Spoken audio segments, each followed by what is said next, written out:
안녕하십니까. 최진용의 한방상담 진행의 장진혁입니다. 대산종사님께서 말씀하시길 식사의 새 생활운동이니 건강과 영양을 본위하여 간소한 식사를 하고 정신의 양식인 지혜의 법식도 매일 구할 것이라고 말씀하셨습니다. 최진용의 한방상담과 함께 하신다면 건강과 영양이 중심되는 간소한 식사와 정신의 양식인 지혜를 구하는 법을 얻으실 수 있습니다. 자, 최진용의 한방상담, 오늘도 여러분의 건강지킴이 최진용 박사님 나와 계십니다. 박사님 안녕하세요. 안녕하세요. 네. 자, 과식, 폭식 이런 것들이 건강에 해롭다는 거는 저도 알고 있고 많은 분들이 이제 알고 계실 것 같은데, 건강과 영양이 중심이 되는 간소한 식사는 어떤 걸까요? 간소한 식사도 이제 체질에 따라서 조금씩 다릅니다. 네. 그런데 일단 음식에서 가장 중요한 게 우리가 맛과 양이 됩니다. 네. 그래서 간소한 식사를 더 맛있게 먹으려면 내 몸에서 원하는 맛을 조금 먹어야 됩니다. 네. 그래서 우리가 세상을 살다가 보면 맛있는 약간 달달한 맛이 땡길 때가 있고, 그렇죠. 얼큰한 맛이 땡길 때가 있고, 네. 좀 새콤한 맛이 땡길 때가 있습니다. 네. 그래서 그때는 그 좋아하는 몸에서 원하는 맛을 조금 먹어주고, 그 다음에는 음식을 먹었는데 배가 먹다가 부르면 무조건 식사를 놓으셔야 됩니다. 그래서 내가 의식적으로 100g이다, 200g이다 이게 정해져 있는 게 아니라 우리 몸에 기초 대사량이 있는데 날씨가 추워진다. 이런 경우에는 내 몸에서 열을 더 많이 필요로 하기 때문에 기초 대사량이 더 많이 소모가 됩니다. 그래서 이때는 음식의 양이 조금 더 늘어나야 되고, 내가 활동량이 좀 적을 때는 음식의 양이 줄게 됩니다. 그래서 항상 배가 내가 조금 부른지 안 부른지, 그 다음에 식사를 해야 되는데 내가 아침 식사를 좀 많이 했는데 점심에 배가 고프지 않다. 그러면 점심은 넘어가시고 하루에 그래서 꼭 세 끼를 고집을 할 필요가 없습니다. 요즘 음식은 칼로리의 양이 질이 굉장히 높아져 있기 때문에 배가 고프지 않으면 식사를 한 끼 거르시고 배가 부르지 않도록 그 다음에 자기가 몸에서 땡기는 오장육부에서 땡기는 맛을 적절하게 섭취를 해주는 게 필요합니다.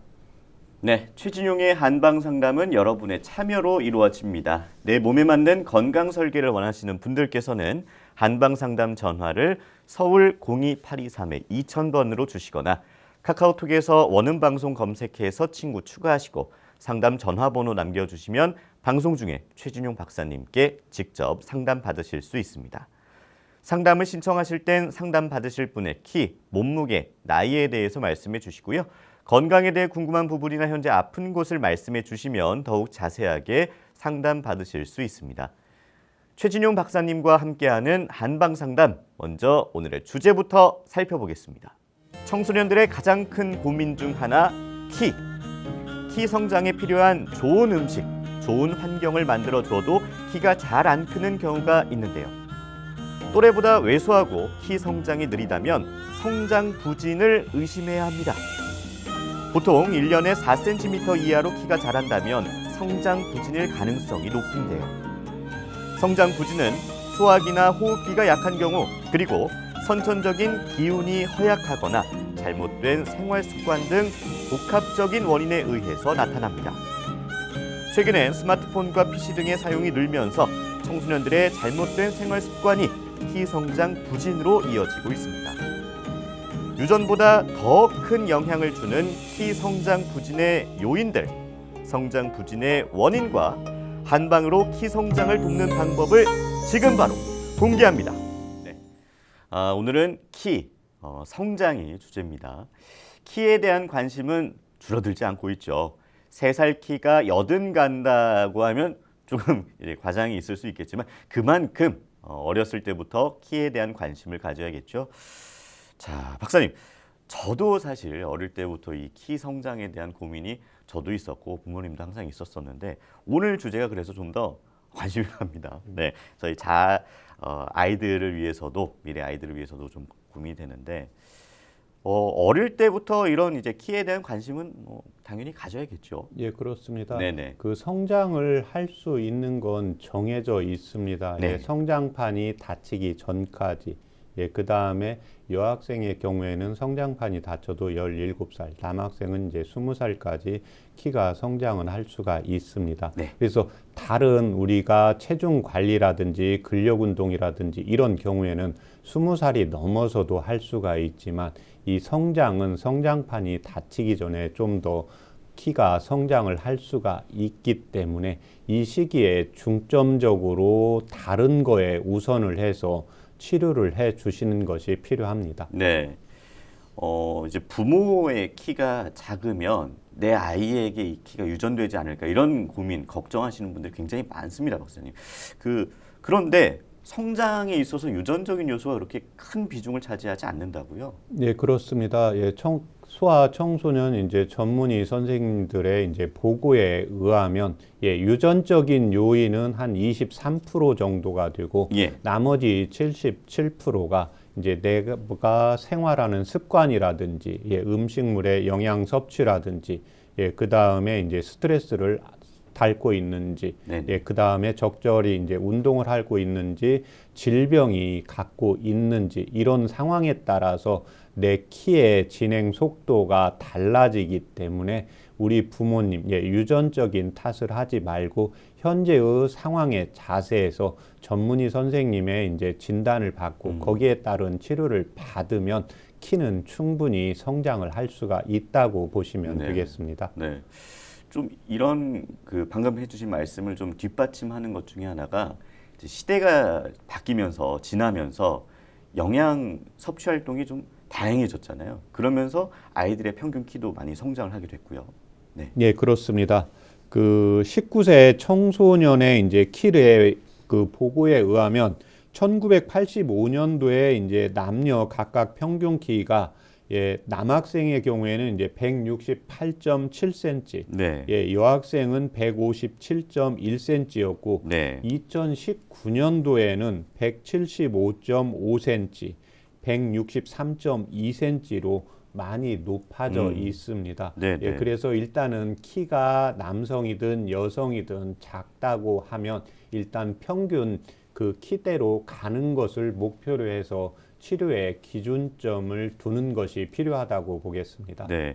그러니까 이게 6에서 한 7cm 정도 이제 커진 건데 이게 평균 값이다 보니까 굉장히 많이 큰 거잖아요. 그렇습니다. 예, 예.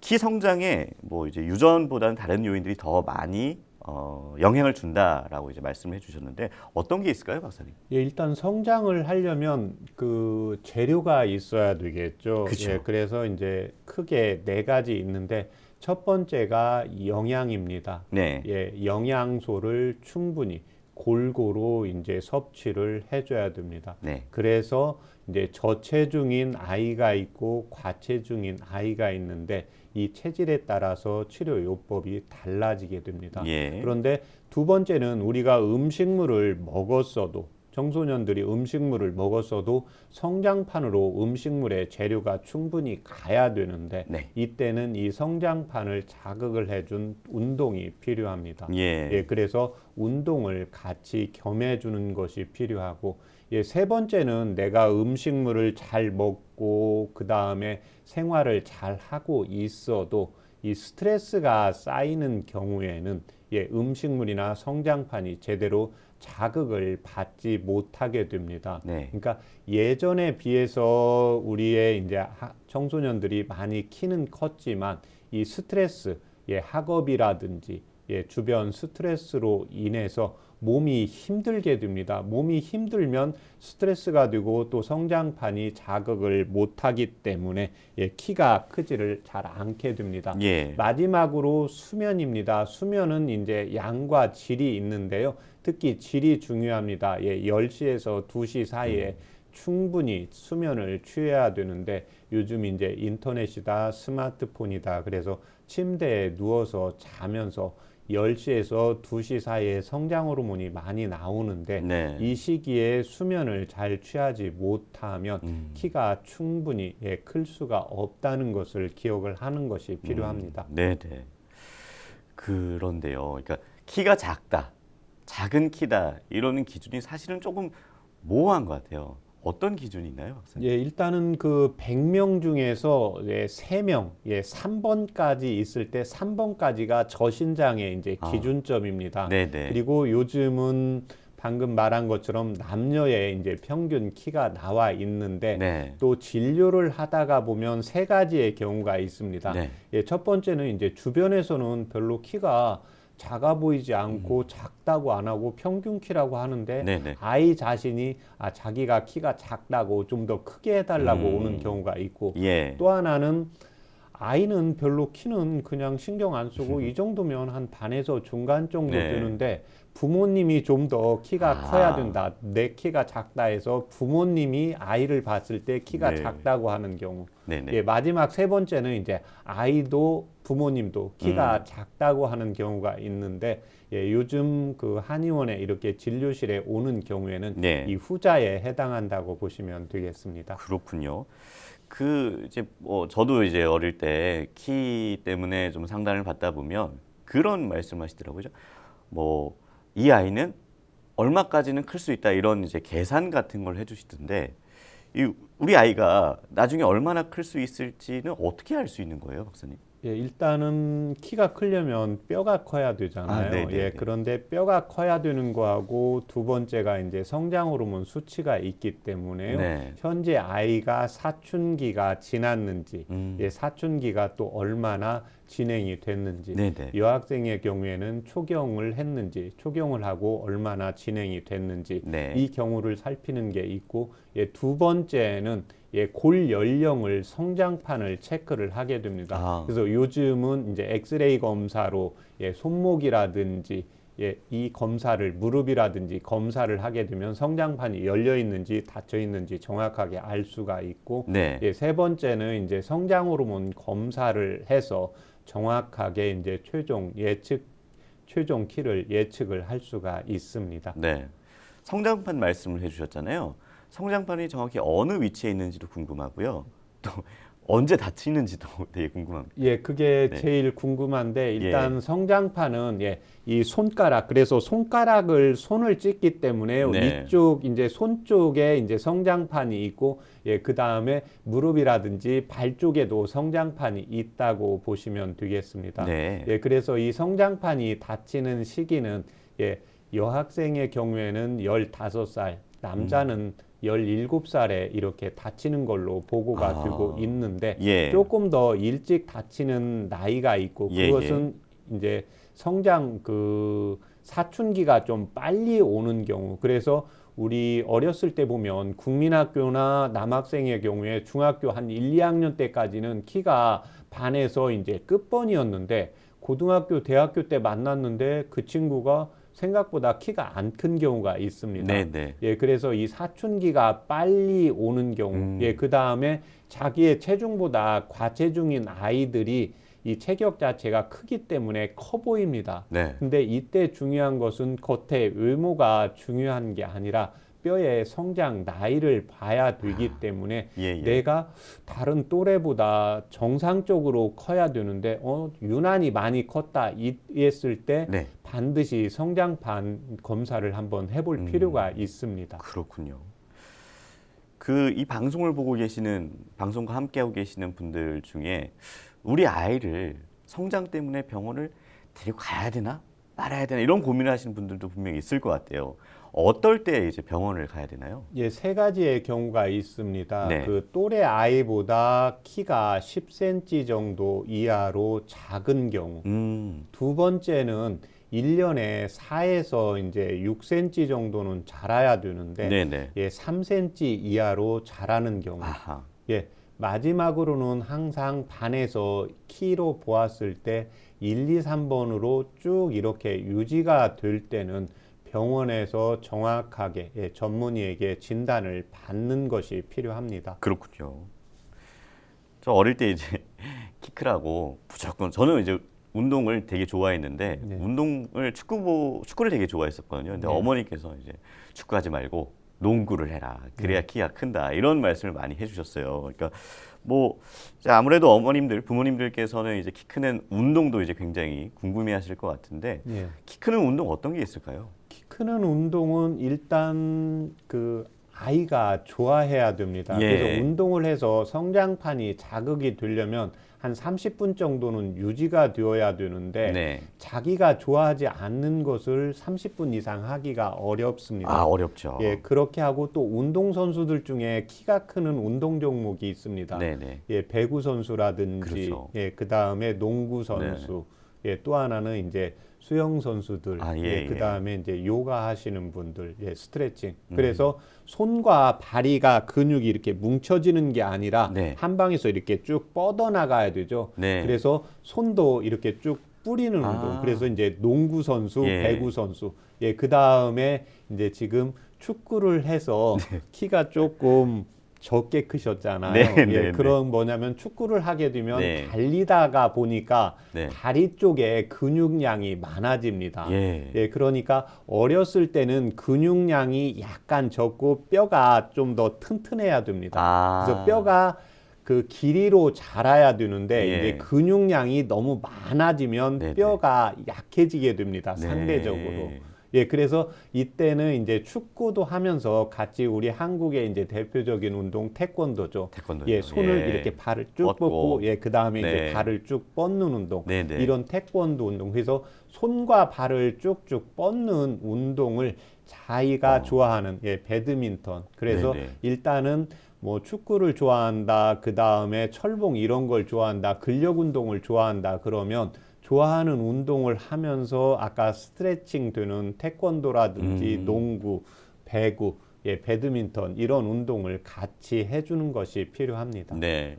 그리고 이제 운동도 운동이고 키 크는 음식을 궁금해들 많이 하실 것 같아요. 예, 그래서 네. 이렇게 키 크는 이제 부모님이 데리고 오면 또 키 크는 데 관심이 있는 아이는 딱 앉으면 네. 예, 진료를 받기 전에 먼저 네. 예, 키 크는 음식이 먼저 아, 네. 뭔지 예, 운동은 이제 자기가 알았다고 음식을 예. 물어보는 경우가 있는데 네. 일단 음식은 골고루 드시는 게 가장 필요합니다. 예, 예. 우리가 그 전 과목을 공부를 잘하려면 전 과목을 잘해야 되잖아요. 네. 예, 그래서 탄수화물과 단백질, 지방, 예, 미네랄, 식이섬유를 일단 골고루 섭취를 해 주시는 것이 필요하고 예. 특히 뼈 성장이 중요하기 때문에요.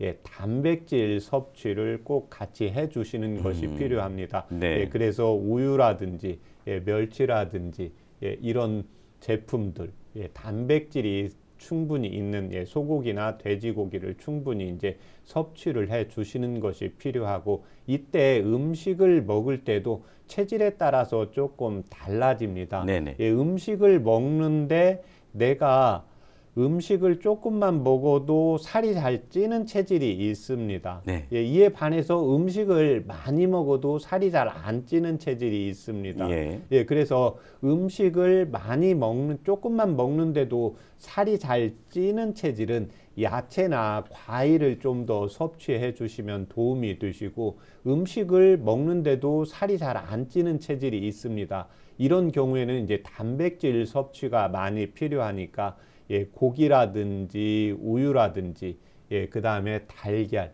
이런 단백질 음식을 조금 더 많이 섭취해 주시는 것이 도움이 되십니다.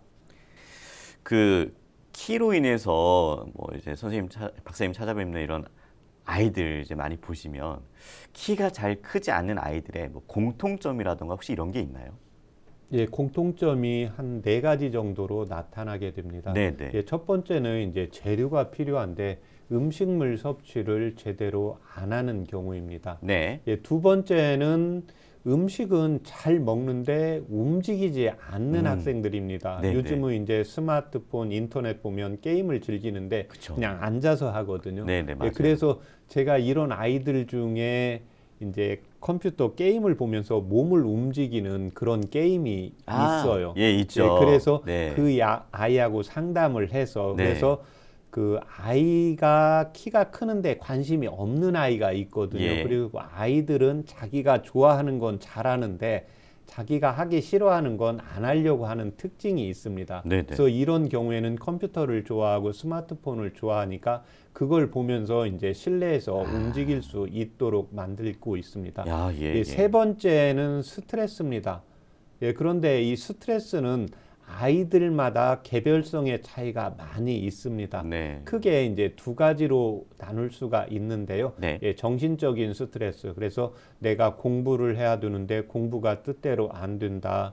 내가 어떤 목적이 있는데 목적을 잘 이루지 못한다. 이랬을 때 스트레스 받는 아이가 있고, 네. 두 번째는 이제 몸이 나가서 놀고 싶고 몸을 움직이고 싶은데 예. 몸을 움직이지 못할 때 이제 스트레스를 받는 아이가 네. 있기 때문에 부모님들한테 항상 제가 그 성장 치료를 할 때는 아이에 대한 체질에서 살이 잘 찌는 체질, 살이 안 찌는 체질, 또는 예민한 체질, 또는 둔감한 체질, 이걸 먼저 구분해서 거기에 따른 대처를 하도록 하십니다.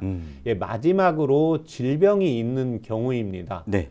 질병이 있는 경우에 감기라든지 아토피라든지 비염이라든지 장염이라든지 이런 질병을 잘 앓고 있으면 네. 아이의 성장이 지장이 있기 때문에 이런 경우에는 이제 질병을 치료하면서 성장판 쪽에 치료를 같이 하는 치료를 하고 있습니다. 네. 자, 계속해서 성장에 대한 오해와 진실을 건강 팩트 체크에서 살펴보겠습니다. 성장에 대한 건강 팩트 체크 첫 번째입니다. 살은 키로 간다? 이 얘기는 제 이제 어릴 때 저는 사실 좀 살이 찐 편은 아니었어요. 사촌 동생은 살이 좀 툭툭히 쪘었거든요. 근데 할머니가 얘는 안 클 것 같은데 얘는 엄청 클 거다 이런 말씀을 좀 종종 하셨거든요. 이 말이 좀 이렇게 맞는 말인가요, 박사님? 이게 체질에 따라서 다릅니다. 아, 네. 그래서 그 아이들 중에 어렸을 때 보니까 그 통통하다가 한 2, 3년 뒤에 보니까 애가 이렇게 쭉 커 있는 아이가 있잖아요. 네, 그래서 선천적으로 아이가 체질을 봤을 때 음식을 먹어도 잘 살이 안 찌는 체형이 있습니다. 먹기는 잘 먹는데 먹는 거에 비해서 체중이 적게 나가는 아이가 있고요. 먹는 건 별로 안 먹는 것 같은데 보고 나면 살이 좀 찌는 아이가 있거든요. 그래서 살이 잘 찌는 체형은 살이 찌면 이건 키로 가는 게 아니라 오히려 살로 가고 당뇨라든지 이런 질병들이 생길 수가 있기 때문에 키 성장에 장애가 옵니다. 그렇지만 어느 순간 이 아이는 먹는데 살이 안 찌는데 어느 순간 보니까 겨울에 보니까 생각보다 볼이 빵빵한 경우가 있거든요. 그래서 이런 아이는 봄이나 여름에 이제 키가 크는 특징이 있습니다. 그렇군요. 네, 성장에 대한 건강 팩트 체크 이어집니다.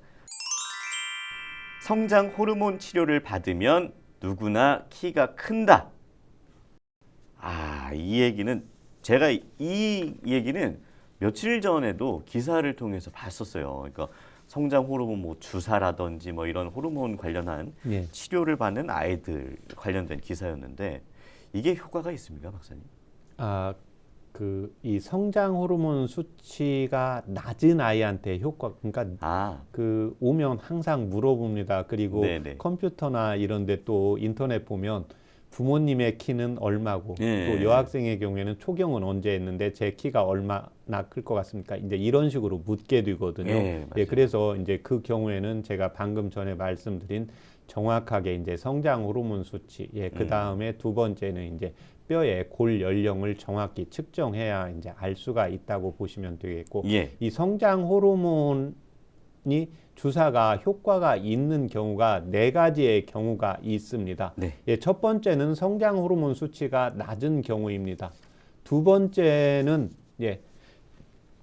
염색체 이상이 있는 경우, 세 번째는 만성 신부전을 가지고 있는 경우, 마지막 4번째는 40주를 채워서 다 나았는데 아이가 2kg 이하로 몸무게가 아주 떨어져 있는 경우에 이 경우에 한해서 성장 호르몬 주사가 효과가 있다고 보시면 되겠고, 특히 이 성장 호르몬 주사는 매일 주사를 맞아야 되기 때문에 그래서 성장 호르몬 주사를 맞다가 네. 그게 힘들어서 이제 오는 아이들도 있습니다. 그래서 네. 이 경우에는 이제 아이와 부모님, 첫 번째 아이가 이제 주사를 충분히 맞고 이 질병에 대한 인식을 키가 이때 아니면 못 큰다. 정확히 인식을 받고 선생님에게 전문의에게 가서 정확하게 성장 호르몬 검사를 받고 이에 대한 치료를 받는 것이 받아야 효과가 있다고 보시면 되겠습니다. 네, 성장에 대한 건강 팩트 체크입니다. 키가 잘 크는 계절이나 시간이 있다? 계절은 방금 이제 박사님도 말씀해 주셨는데 시간도 있는지. 예, 그렇습니다. 아, 그래요? 계절은 사계절인데 네. 이걸 하루로 대입하면은 아, 아침하고 점심입니다. 네네. 예, 그래서 제가 혹시 이제 키 재는 검사를 하러 갈 때는요, 네. 항상 아침에 네. 조금 더 운동을 하고 네. 일반인도 성인이 되어도 척추는 S자 모형이거든요. 그쵸. 예, 그러니까 푸시업이라든지 철봉에 잠깐 매달리면 예. 저도 그렇지만 한 1cm 정도 차이가 납니다. 네. 그렇기 때문에 기억해 항상, 두겠습니다. 그래서 아이들의 경우에도 키가 클 때 이제 제가 치료 사례에서도 말씀을 드릴 텐데 봄, 여름에 올 때는 성장을 잘합니다. 네. 그런데 가을과 겨울에는 우리 인체 구조가 추위에 이겨야 되기 때문에 키가 크는 게 아니라 몸무게가 증가합니다. 네네. 그래서 저체중인 아이는 아침이나 밤에 운동을 해도 괜찮습니다. 예. 그 다음에 이제 그런데 과체중인 아이가 운동을 했을 때는 아침이나 낮에 운동을 해야 되지 해가 질 때 운동을 하게 되면 오히려 역효과가 나타날 수 있다고 보시면 되겠습니다. 그렇군요. 자, 성장에 대한 건강 팩트 체크 이어집니다. 성장판이 닫히면 키 성장도 멈춘다?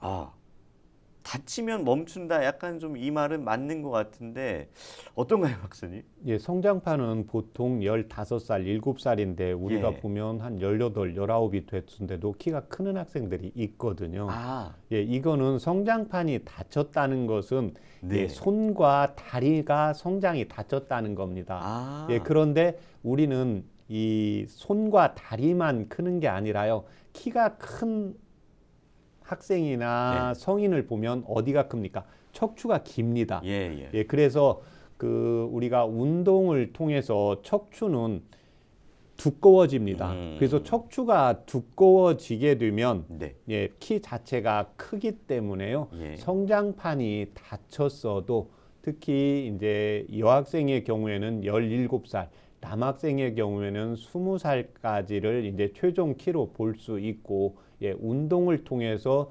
척추 디스크를 강화를 시킬 수가 있기 때문에요. 키는 더 성장할 수 있다고 보시면 되겠습니다. 네. 그러니까 저는 이제 어떤 연령 평균적으로 17세, 18세 이후에 키가 크는 아이들은 좀 성장판이 늦게 닫히는 건 줄 알았어요. 성장판은 닫힙니다. 아, 그렇군요. 예. 저도 지금 척추 관련된 운동을 좀 하면 클 수 있지 않을까요? 그런데 이제 이미 척추는 척추뼈는 이미 성인이 돼서 완전히 닫혔고 그런데 제가 말씀드린 것처럼 척추는 S 코드입니다. 그렇죠. 근데 이게 긴장을 하게 되면 S 코드가 좀 길게 늘어납니다. 네. 그래서 이제 성인이 좀 더 커 보이고 싶다 그러면 아침에 가서 만나면 되고 또 키 체크를 해야 된다 그러면 푸시업이라든지 철봉이라든지 스트레칭을 하고 저녁 때 충분한 휴식을 취하고 아침에 가서 체크를 하면 1에서 1.5cm 차이는 난다고 보시면 되겠습니다. 아유, 굉장히 큰 변화죠. 1에서 1.5cm면. 네. 자, 선생님 한방에서 이 성장 치료를 어떻게 하나요? 성장 치료는 크게 이제 원인이 4가지 있는데요. 한방에서 중요한 이 원인의 4가지 이외에 또 한 가지 마지막으로 제일 중요한 게 있습니다. 네. 첫 번째는 이제 아이가 저체중인지 과체중인지에 따라서 치료 방법이 달라지게 됩니다. 네. 저체중은 일단 음식물을 먹어야 되겠죠. 그쵸. 그래서 비위를 복구를 해야 되고, 예, 그 다음에 우리 몸에서 단백질 섭취를 해야 되는데요. 단백질 섭취를 내가 적게 해도 우리 몸에 단백질을 만드는 곳이 있습니다. 네. 그게 어디냐면 간장입니다. 네. 예, 그래서 간장과 저체중인 경우에는 비위를 같이 보하는 치료를 하는 것이 필요하고, 과체중 아이는 체질에 따라서 이제 식단 조절을 하고 이제 운동요법으로 치료를 하게 됩니다. 네. 두 번째는 이제 운동을 많이 안 하는 경우입니다. 적절하게 음식물을 내가 많이 먹었어도 성장판을 자극을 하기 위해서 운동을 해야 되는데요. 네. 한방에서 볼 때는 이 상체 쪽이 약한 아이가 있고 다리 쪽이 약한 아이가 있습니다. 네네. 예, 그래서 똑같이 이제 성인이 돼서 옷을 입었는데요. 목 사이즈는 맞는데 팔이 짧은 경우가 있고요. 네, 맞아요. 또 팔 사이즈가 맞으면 목이 또 짧거나 또 큰 경우가 있습니다. 네네. 그래서 이쪽 손과 다리 쪽에 운동요법을 체질에 따라서 이제 다르게 조절을 하게 되고, 두 번째는 이제 이 성장판이 다쳤을 때는 손 다리의 운동보다는 이때는 이제 척추 기립근을 강화를 시켜서 척추를 강화시키는 것이 요법이 필요합니다. 네. 세 번째는 스트레스를 가지고 있는 경우입니다. 그러면 이제 제가 부모님한테 이 아이가 스트레스가 좀 많은 아이입니다. 이렇게 물으면 뭔 아이가 스트레스가 있냐고 대부분은 90%는 이렇게 말씀을 하십니다. 네. 그런데 우리가 다 현재 성인인데 어렸을 때를 생각하면 됩니다. 어렸을 때 부모님의 또는 선생님의 어른들의 눈치를 조금씩 보게 됩니다. 그렇죠. 그런데 이제 우리가 성인이 돼서는 눈치를 잘 보지를 않게 되죠. 네. 그래서 스트레스가 그 스트레스만 있는 게 아니라 학업에 대한 양이 많고, 학업에 대한 양이 많아지면 몸이 힘들게 됩니다. 몸이 네네. 힘들게 되면 스트레스가 쌓이죠. 그래서 이 스트레스는 한방에서 제가 여러 번 이야기하지만 정신적인 스트레스가 있고 육체적인 스트레스가 있습니다. 네. 학생들이 정신적인 스트레스는 내가 공부 성적이 안 오른다, 이런 쪽에 관심이 있는 아이가 있고, 두 번째는 내가 몸을 만들어야 되는데 몸이 안 된다, 이런 육체적인 또 스트레스를 가지고 있는 아이도 있습니다. 네. 마지막으로는 이제 수면의 질입니다. 성장 호르몬이 나오는 시기가 밤 10시에서 새벽 2시 사이니까요. 이 시기에 꼭 수면을 취침을 하도록 하는 것이 필요한데, 이때 아이들이 잠을 잘 안 자기 때문에요. 이때 밤에 늦게 자기 때문에 반대로 아침에 일어나는 시간을 먼저 정합니다. 그래서 우리가 새벽에 좀 성인도 일찍 일어나면 그날 저녁에는 좀 일찍 자거든요. 피곤하죠. 그래서 예. 아이하고 이제 약속을 할 때 저녁에는 뭐 아무 때나 자도 괜찮은데 일단 아침에 7시라든지 6시 반이라든지 이 시간에 일어나려면 이 아이가 보통 일이 아닙니다. 그렇죠. 보통 8시, 또 방학 때는 9시, 10시인데 네. 그래서 이것만 약속하자고 하면 아이가 처음엔 좋아합니다. 네. 저녁에 마음대로 하니까. 근데 이게 저녁 때 계속하고 아침에 7시, 6시 네. 반에 못 일어나거든요. 못 일어나죠. 이게 있고, 마지막으로 제가 이제 부모님한테 꼭 요하는 게, 부모님이 우리 아이의 체질을 정확히 파악을 하는 것이 필요합니다. 네. 근데 제가 다음에 언제 체질에 대해서도 말씀을 드릴 텐데, 체질을 일단 사상 체질로 알려고 하면 어렵습니다. 네. 그거는 저희 한의사 전문의들 간에도 간혹 서로 이제 내가 봤을 때는 소음인 체질인데 소양인 체질이라고 이렇게 판단이 되는 경우가 있기 때문에 네. 이제 그 경우는 꼭 전문 한의사의 진단을 필요한데, 본인이 일단 이 아이가 살이 잘 찌는 체질인지 잘 찌지 않는 체질인지를 잘 상황을 파악을 해야 되고, 네. 그 다음에 우리 아이가 겁이 많은 체질인지 용감한 체질인지를 정확히 구분을 해야 됩니다. 그래서 대체적으로 키가 잘 안 크는 아이들은 겁이 많은 아이들입니다. 네. 그래서 제가 항상 약을 쓰고 침치료를 하면서 부모님에게 꼭 요청하는 게, 칭찬은 90% 해주고 지적은 10%만 해달라고 합니다. 네, 네. 그래서 우리 아이가 용감한 아이인지 겁이 많은 아이인지 살이 잘 찌는 아이인지 살이 잘 찌지 않는 체질인지, 마지막으로 우리 아이가 추위를 잘 타는 체질인지 추위를 잘 타지 않는 체질인지, 이 세 가지 분류해서 구분을 해서 아이에 따른 섭생을 하시면 훨씬 효과를 볼 수가 있습니다. 네. 그러면 그 한방 실제 치료 사례를 좀 말씀해 주세요. 예. 오늘 가져온 키성장 치료 사례는 14살 남학생입니다. 2018년 3월에 내원을 했고 현재 키는 148cm, 체중은 43kg였습니다. 성장호르몬 주사 치료를 받다가 아이가 주사도 무서워할 뿐더러 효과가 적다고 내원한 경우였습니다.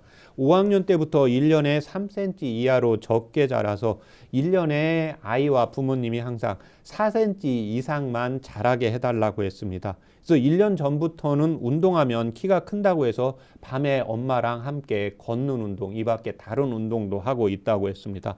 음식은 항상 적게 먹고 조금만 더 먹으면 배는 아프다고 했고 시험이나 긴장을 하게 되면 배가 아프고 설사를 했고 네. 또 비위가 약하면서 겁이 많은 체질입니다. 네. 맥은 힘이 없고 또 침하면서 맥동수는 1분에 68맥으로 느린 편이었습니다. 이 학생은 비위가 약하고 또 겁도 많기 때문에요. 일단은 비위가 약해서 위와 장을 보여서 식사 양을 늘리고 그 다음에 겁이 많기 때문에요. 간장과 담낭의 기를 올려야 돼서 간장과 쓸개를 보하는 약을 쓰면서 부모님에게 이제 칭찬을 좀 많이 해달라고 제가 요청을 했습니다. 그 다음에 이 아이의 경우는 키가 크려면 아침, 낮에 운동을 해야 되기 때문에요. 아이가 이제 저체중이었고 약간 먹어도 살이 잘 안 찌는 체질이었기 때문에 저녁에는 그냥 먹고 하고 싶은 거 하고 잠을 푹 자도록 했고 시간이 되는 대로 아침이나 낮에 이렇게 운동을 했습니다. 네. 그래서 본인이 좋아하는 운동이 이제 배드민턴이었다고 해서 이제 배드민턴 했고 그다음에 이제 운동은 태권도를 조금씩 다니도록 했습니다. 이렇게 해서 이제 제가 4개월 치료 후에 4cm가 성장을 했습니다. 네. 근데 이때 제가 자신을 했던 게 아이가 2018년 3월에 내원했거든요. 네. 3월은 봄에 해당이 됩니다. 그래서 봄, 그렇죠. 여름에는 키의 성장 속도가 빠릅니다. 예. 그래서 제가 1년에 이 아이가 부모님이 4cm인데 제가 6개월 내에 분명히 4cm는 성장을 시켜준다고 했습니다. 그래서 네. 4개월 치료 후 이제 4cm 성장을 했고 이제 그 이후에 4개월 더 치료해서 2cm 더 성장을 해서 만족한 치료 사례였습니다. 네, 최진용의 한방 상담에서는 내 몸에 맞는 건강 설계를 해드립니다. 한방 상담 전화를 서울 02823-2000번으로 주시거나 카카오톡에서 원음 방송 검색해서 친구 추가하시고 상담 전화번호 남겨주시면 방송 중에 최진용 박사님께 직접 상담 받으실 수 있습니다. 여러분은 지금 최진용의 한방 상담 함께하고 계십니다.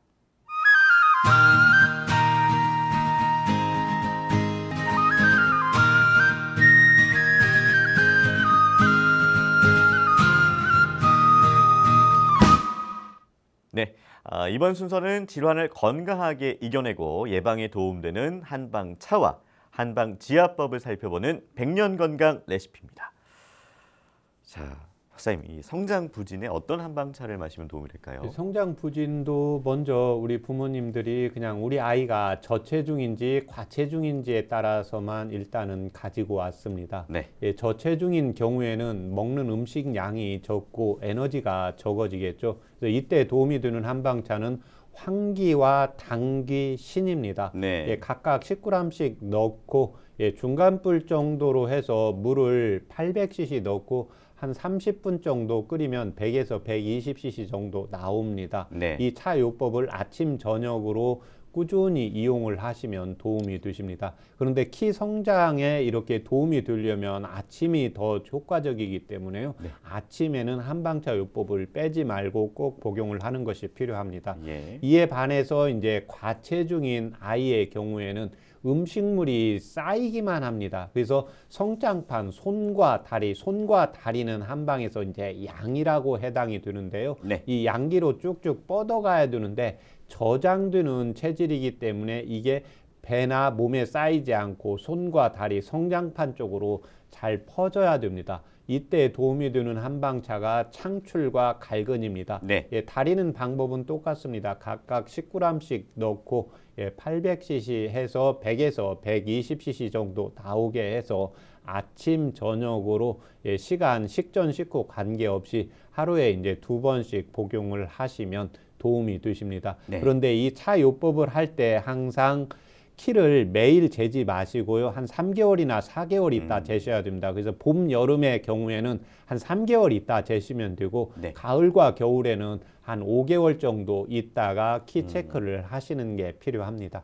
그러니까 매일 키를 재게 되면 또 아이도 사실 좀 스트레스를 받을 수도 있을 것 같아요. 예, 그렇습니다. 예. 그게 이제 저녁 때 푹 자면 척추 사이에 디스크가 있는데 디스크 공간이 넓어집니다. 예. 예, 그리고 아침에는 키가 좀 큽니다. 네. 그런데 아이가 좀 신경 쓰고 스트레스 받고 저녁에 많이 먹고 이렇게 되면 무거워지니까 그렇죠. 키가 안 커요. 네. 예, 그래서 이게 내가 똑같이 치료하는데 왜 키가 컸다 작아졌다 이러면서 더 스트레스 받는 아이가 있기 때문에 네. 이 성장에 대한 정확한 과정과 성장이 잘 되는 시기라든지 네, 네. 그 다음에 아침 하루 중에 키가 좀 더 큰 시기, 키가 작아지는 시기가 있기 때문에 네. 정확히 설명을 해주고 치료를 하는 것이 필요합니다. 네. 자, 오늘도 한방차를 준비를 해주셨습니다. 제가 차를 따르는 동안에 어떤 분들을 위한 한방차를 준비해 주셨는지 말씀 부탁드릴게요. 예, 요즘 오는 아이들 중에는 이제 과체중이면서 키가 이제 적게 크는 아이들이 있어서 오늘은 이제 과체중에 도움이 되는 한방차입니다. 창출과 이제 갈근 10g씩 넣는데요. 예, 창출은 우리 몸 뱃속에 이제 습담이나 식적이 쌓이지 않고 손과 다리로 뻗어 나가게 하는 효능이 있습니다. 예, 그 다음에 갈근은 간에 우리가 술을 먹고 갈근 차, 간에 해독을 하게 됩니다.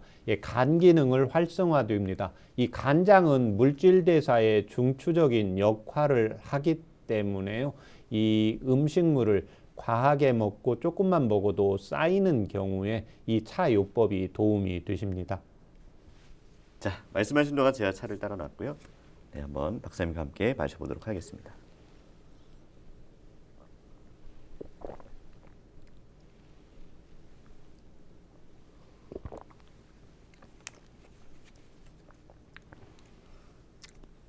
구수하고 약간 이게 매운맛인지 신맛인지 모르겠는데 새콤한 느낌도 들고요. 약간 매콤한 맛이 매콤한 창출 자체가 네네. 약간 매콤한 맛이고 갈근은 약간 단맛입니다. 그래서 그 음식물을 먹을 때는 맛과 양이 중요합니다. 그래서 네네. 아이들의 경우에 그 인스턴트 식품을 못 먹게 하면 아이가 스트레스를 받습니다. 그래서 네. 내가 이 성인도 마찬가지지만 내가 좋아하는 음식 맛을 조금 먹어야 내가 양을 조절을 할 수가 있습니다. 네. 자, 그러면 계속해서 이제 한방 지압법을 살펴보겠습니다. 예, 이 지압법도 이제 저체중인 아이의 이제 지압법은 양기와 그 다음에 비위를 보호해줘야 되니까 족삼리와 신맥혈을 이용을 하시면 됩니다. 네. 족삼리는 무릎의 바깥쪽 뼈에 오목한 부분이 있습니다. 오목한 부분에서 자신의 두 번째 손가락을 대고 다섯 번째 손가락이 끝나는 부분이 족삼리다. 족삼리를 우리 부모님들이 그렇지 않으면 청소년 학생들이 자신의 엄지손으로 해서 약간 세게 눌러주셔도 되고 돌리면서 압박을 해주셔도 됩니다. 네. 약 10초 정도 하셨다가 5초 세고 10초 세고 해서 한 10회씩 이용을 하시면 도움이 되십니다. 그 다음에는 신맥혈인데 바깥 복사뼈 아래 오목한 부분입니다. 이 부분을 이제 자신의 이제 두 번째 손가락으로 엄지손은 너무 두꺼우니까요. 두 번째 손가락으로 해서 지압을 10초 하고 10초 쉬고 이렇게 이용을 해 주시면 도움이 되십니다. 이에 반해서 이제 과체중인 아이의 성장에 이제 지압을 하실 때는 음백혈과 내정혈을 이용을 하시면 도움이 되십니다. 음백혈은 엄지 발톱에 있습니다. 엄지 발톱의 내측, 두 번째 발가락이 아니라 내측 뿌리 각에 오목한 부분이 있습니다. 그 뿌리 각 쪽을 해서 엄지 발톱이라고 했을 때 이 뿌리 각에서 만나는 부분을 자신의 이제 손가락으로 해서 10초씩 이렇게 지압을 해 주시면 되고, 내정혈은 족양명 위경에 해당이 됩니다. 그래서 이 혈자리는 우리가 체했거나 배가 나와 있거나 음식이 쌓여 있어 식적이 쌓여 있는 경우에 위장 기능을 활성화시키면서 다리의 성장판 자극을 하는 혈자리입니다. 그래서 두 번째 발가락과 세 번째 발가락, 두 번째 발가락과 세 번째 발가락이 갈라지는 부분입니다. 그래서 이 부분을 자신의 두 번째 손가락으로 10초씩 이용을 하시면 도움이 되십니다. 네, 잠시 후에 여러분의 건강에 대한 궁금증을 최진용 박사님이 직접 해결해 드리는 한방상담 Q&A가 이어집니다. 내 몸에 맞는 건강 설계를 원하시는 분들께서는 잠시만 기다려주세요.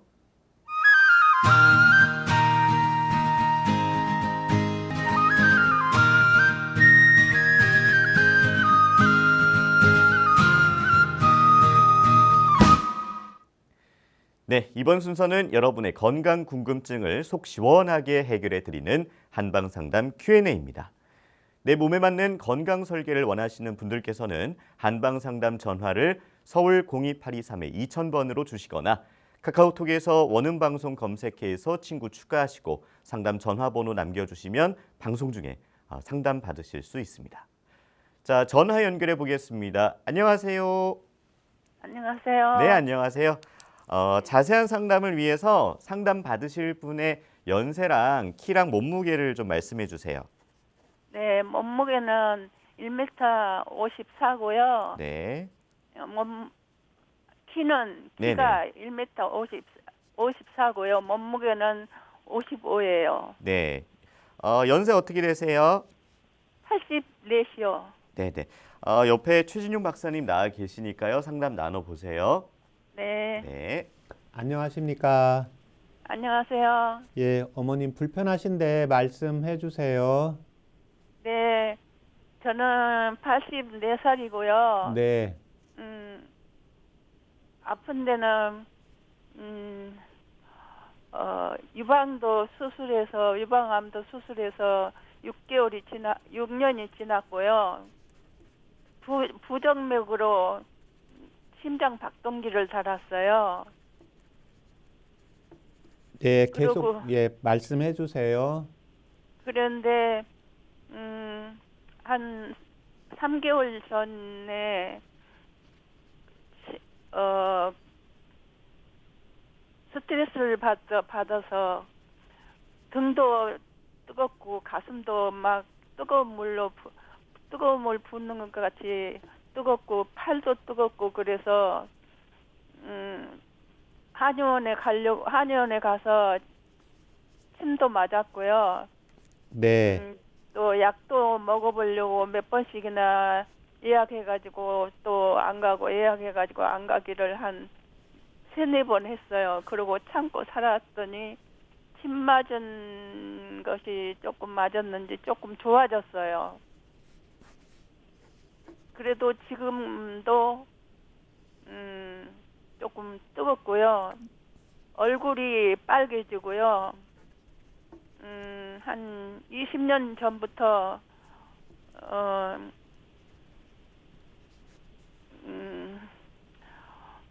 정신신경과 약을 먹고 살아요. 예, 그리고 불면증으로 수면제도 먹고 살고요. 근데 그러고는 뭐 밥도 잘 먹고 운동도 잘 하고요. 예, 다른 데는 아픈 데가 없어요. 뭐 소화가 안 된다든가 팔다리가 아프다든가 허리가 아프다든가 뭐 그런 거는 하나도 없어요. 네, 그래서 다른 데는 아픈 데가 없어서 밥도 잘 먹고 사는데 항상 얼굴이 뜨겁고 네, 아까 얘기하듯이 등도 뜨겁고 가슴도 뜨겁고 네, 근데 생각하기로는 굉장히 뜨거우니까 땀이 날 것 같은데 땀은 안 나요. 네, 또 체온도 그렇게 안 올라가요. 체온도 정상이에요. 네, 이렇게 뜨거워도 땀이 나거나 체온이 올라가거나 그러지는 않아요. 네, 그래서 늘 지금 TV를 보면서 나도 저렇게 상담을 해서 약을 먹으면 나을 수 있을까 하는 생각으로 항상 이 프로를 보고 있어요. 예, 감사합니다. 지금 현재 어머님 네. 그 부정맥 네. 이 기계에 이제 달았다고 했잖아요. 네. 예. 지금 그래도 병원에서 여전히 부정맥이에요. 여전히. 이렇게 어머님이 손을 이렇게 그 맥을 보는 곳에 대면 맥이 이렇게 뛰면서 중간에 계속 쉰다는 거죠. 네. 예. 근데 처음에 발병할 때는 늘 넘어지고 쓰러지고 그래서 쓰러져서 보면은 눈 떠서 보면은 앉았었는데 쓰러져 있고 소파에 앉아 있었는데 보면은 땅으로 넘어져 있고 그랬어요. 그래서 병원에 가니까 박동기를 달았는데 여전히 부정맥은 부정맥이에요. 그러니까 쓰러지지 않을 정도로 그걸 달았나 보다 짐작으로 그런 생각을 하고 살아요. 예. 그 병원에서 선생님께서는 그냥 부정맥 때문에 이렇게 쓰러진다고 말씀해 주셨습니까? 네. 예. 그 부정맥 이 기구를 단 뒤로 현재는 이제 쓰러지시지는 않으시고요. 네. 예. 화장실 대변은 매일 잘 보십니까? 잘 봅니다. 예. 잘 그 보고 잘 먹고 잘 봅니다. 예. 3개월 전에 이제 스트레스 받은 뒤로 이제 등하고 가슴이 더 뜨겁다고 하셨잖아요. 네. 예. 그런데 이 스트레스 받기 전에도 얼굴은 항상 붉은 편이고 그 가슴이나 등 쪽에서는 약간 열은 나고 있었습니까? 네, 조금 어쩌다가 조금 그럴 때도 있었고요. 얼굴도 그렇게 항상 그렇게 빨개지고 그래요. 예. 얼굴이 빨개지는데 이렇게 전체적으로 그러세요? 전체적으로는 아니고 부분적으로 이렇게 볼이나 이런 양볼. 예. 양 네, 볼 그런- 쪽으로 이제 붉어지시고요. 네. 그 스트레스 3개월 전에 이제 받으셨다고 했잖아요. 네. 예, 이 스트레스 받은 건 어느 정도 해결이 되셨습니까? 네. 예. 지금 현재 어머님께서 이제 뭐 식사도 잘하고 어디 특별히 이제 아픈 데도 없으시고 이제 병원에서 이제 부정맥 그 도구를 달고 이제 쓰러지지 않았다고 하는 것은 현재도 이제 부정맥이 있다는 것은 한방에서 볼 때 이제 심장에서 동맥을 통해서 이제 피를 보내주는 힘이 약합니다. 그래서 이 네. 경우 이제 심방세동이라고 하고 한방에서는 이제 심장의 에너지가 약하다고 하는데 이때 나타나는 특징들이 지금 어머님께서 말씀하신 증상들입니다. 얼굴이 네. 붉어지고 이제 가슴이 두근거리고 가슴에서 열이 나고 그 다음에 이제 팔 쪽으로 해서 그 스트레스를 받게 되면 팔 쪽도 이제 열이 나면서 이제 화끈거리는 증상이 있고 그 다음에 이제 지금 팔 쪽에서 몸에서 이제 열은 나는데 실질적으로 이제 땀은 없으시잖아요. 네. 예. 그러면서 이제 열이 나면서도 그 물은 자꾸 당기는 증상이 있으세요? 물이요? 예. 물은 평소에 한결같이 물을 많이 먹어요. 예. 소변은 좀 자주 보시고요. 아니요, 아주 정상이에요. 지극적인 정상이에요. 예. 지금 이제 다른 곳은 다 그 건강검진 받으실 때 특별히 뭐 그 빈혈 수치가 있다거나 다른 증상은 나오는 것은 없으신 거죠? 네, 11월 달에 유방과에서 유방암을 치료해 했기 때문에 유방과에서 11월 달에 전부 검사를 했어요. 예. CT나 초음파나 핵의학과에 가서 하고 피도 세 가지로 혈액 검사도 하고 가슴도 찍고 많이 했어요. 많이 했는데 내가 너무 잠을 하루 저녁 못 잤는데 걸어서 1시간을 운동을 했더니 허리가 나가버렸어요. 예. 이제 그래서 지금 정형외과에 가서 정형외과에 가는 게 아니라 한의원에 가서 침 맞고 물리치료하고 또 내과에 가서 주사 맞고 또 이렇게 물리치료하고 그래서 딱 열흘이니까 나았어요. 근데 검사하니까 이제 검사를 그렇게 많이 했더니 허리에 금이 매직으로 그어놓은 것 마냥 새카만이 돼서 정형외과를 가라 하더라고요. 그래서 나으니까 안 갔고 신장도 다시 검사하라고 그래서 신장 내과에서 했는데 그것도 괜찮았고 그러니까 지금 몸 상태는 지극히 건강한 거예요. 예. 이때 도움이 되는 예. 지금 현재 어머님께서는 이제 다른 부분은 그래도 이제 연세에 비해서 정상이고 이제 심장에서 현재도 이제 부정맥 그 도구를 달았지만 예, 부정맥이 뛴다는 것은 이제 심장의 에너지가 약해져 있거든요. 그래서 이때 도움이 되는 한방차 불러드릴 테니까 적어보세요. 네, 천천히 불러주세요. 예, 구감초 4g. 구감초. 구감포? 초. 예, 감초를 구한 겁니다. 감초. 예, 구감초. 예. 4g. 4g. 예, 그 다음에 연자육 4g. 연자육 4g. 4g. 예. 예, 그 두 가지를 해서 물을 600cc 넣으세요. 예, 예, 600cc. 물을 600cc 넣고 이제 중간 불 정도로 해서 한 25분 정도 끓이세요. 예. 예, 그러면 그 한방 차가 한 100에서 120cc 정도 나옵니다. 네. 예, 그러면 그걸 하루에 아침에서 이제 점심 사이에서 이제 2번에서 3번에 나누어서 조금씩 드세요. 예. 예, 그 다음에 또 한 번 그렇게 똑같이 달여서 점심에서 저녁 사이에 네. 2번에서 이제 3번 정도 나누어서 조금 드시면 도움이 되십니다. 네. 예, 그 다음에는 지금 이제 한의원에 가서 이제 침 치료를 받고 좀 도움이 되셨잖아요.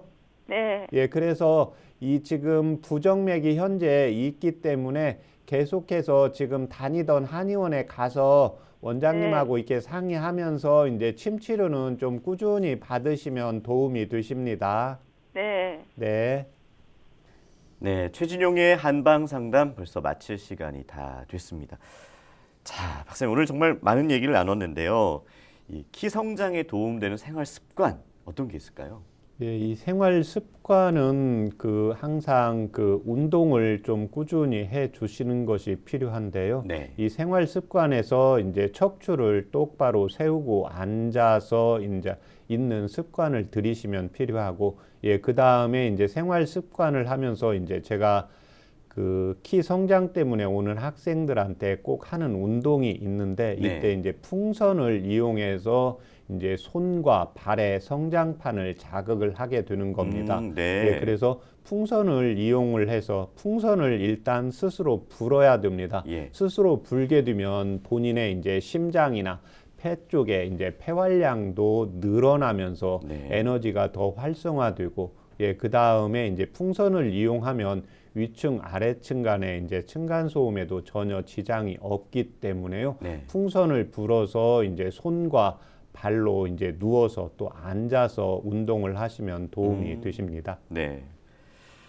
자, 키 성장을 위해서 집에서 손쉽게 따라할 수 있는 운동을 꾸준히 실천하는 노력이 필요하겠습니다. 그리고 성장 부진이 의심된다면 한방 치료로 도움받아 보시기 바랍니다. 건강한 몸과 마음을 위한 최진용의 한방 상담, 오늘은 여기서 마칩니다. 고맙습니다.